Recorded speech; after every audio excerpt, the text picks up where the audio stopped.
What's up everyone, and welcome to my review for Cloudy with a Chance of Meatballs 2, which of course is the sequel to Cloudy with a Chance of Meatballs, which was an animated film from 2009 that I actually really loved. I thought that was a great animated film, very funny, very inventive. The animation was fantastic, all the characters were really likable. So when I heard there was going to be a sequel and it was losing the directors and the writers of the last film, I was a little skeptical, but I was still looking forward to it. The trailers looked very inventive, very fun, just like the last film, so I was still excited. So what did I think of Cloudy with a Chance of Meatballs 2?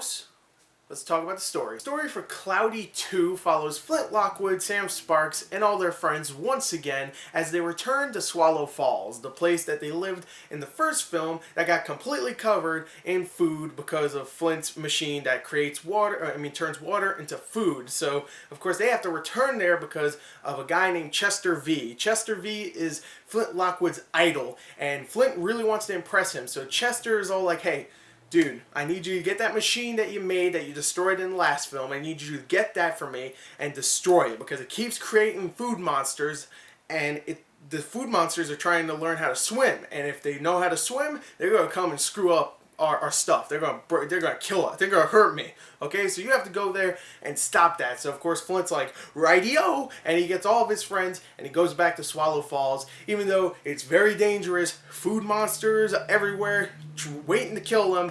But they go, and they have to go and find out where the machine is, destroy it one last time, and that's the story of Cloudy with a Chance of Meatballs 2. The story is extremely basic and has a lot of very repetitious stuff in it, meaning that if you've seen an animated movie where the main character becomes a jerk and all of his friends just don't like him anymore, and then later on they become pals again, if you know what I'm talking about, they do that in this film. There's a lot of animation tropes that we've seen in movies like this before. So even though the story is basic and the tropes are definitely there, it's a very entertaining story just like the first film. The characters are just as likable as ever. The uniqueness with all the creature designs and stuff and the animation itself is just very entertaining, and it just never stops. It's so well paced, it just keeps moving, never stops. Even when jokes don't work, they just keep going and you're just like, oh, that wasn't fun, oh, I didn't even finish that, now there's more jokes, and it just keeps going.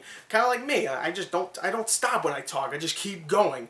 Alright? I need to talk about everything. Just keep going. Oh, while the story is basic and very cliched, it's still just entertaining. Never stops. It just keeps on going with the animation, the monster designs, the characters themselves, the jokes. It just keeps going and it never really gets boring. So I really enjoyed this story. Cliched, but fun.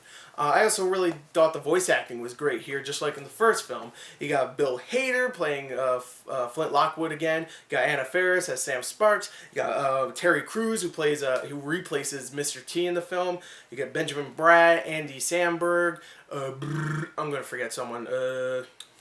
It's coming. It's got Neil Patrick Harris, Will Forte who plays Chester V. James Caan who plays Flint Lockwood's dad. You got a great cast of voice actors here, and everybody does a great job. They add a lot of charisma to the characters, and you can tell they're all having a good time. Seeing that, it's a movie that's so manic and crazy with their animation, you could tell if someone's someone's just not caring when they're voice acting. They're just lazy or bored. You can tell if they are, and they definitely aren't. They're just having a good time. So yeah, the voice acting here is great. The story is a lot of fun, even though generic. I think it's all good so far. But it actually gets better because the animation in this film, just like the first one, is gorgeous. There are shots where you see the entire island, you see rock candy mountains, big bananas and stuff, cheeseburgers everywhere. It's just so colorful and so vibrant. It's just beautiful to look at. Sometimes it actually looks like a painting, which I wouldn't be surprised if sometimes they actually use paintings and not just 3D models. So I thought the animation itself was gorgeous, but it's also very inventive, like I said before, with some of its creature designs. It's really cool to see, like, a cheeseburger with fries for legs, and the seeds on the bun are actually eyes. I don't know, just creature designs like that are really cool. Also, if you love puns, this movie has tons of them. There are so many freaking food puns that you'll be like, I'm in pun heaven. There's so many puns. You'll love it. I mean, there's so many puns in this film. And if you don't like puns, just don't go see it, because you'll be like, oh my god, Another cheeseburger pun. Jesus Christ. So if you like puns, you'll love this film.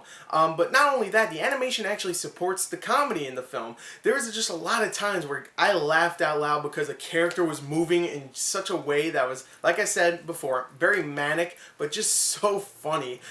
One character in particular, Chester V, I don't know what he's made out of, but he just moves like he's a noodle. Like I don't even know how to explain it. You need to see the film. But the animation is so good. But his character made me laugh every time he moved around. There's one part where you just see his hands and it keeps going down, and I don't even know how to explain this joke, to be honest. You have to see the film. I can't even explain it. Just the animation actually supports the comedy. Now, sometimes the comedy in the film could be a little bit too kiddish. I mean, it's a children's film. I won't lie, but the first film didn't really have all those very obvious like kid jokes. Here, there's some fart jokes. There's some, oh, I'm gonna cut the cheese, and they cut like cheese and fart noises. Someone's fat, so they can't go through a pipe or something. They didn't really do that in the first film, and here I think they were tending too much to the kids.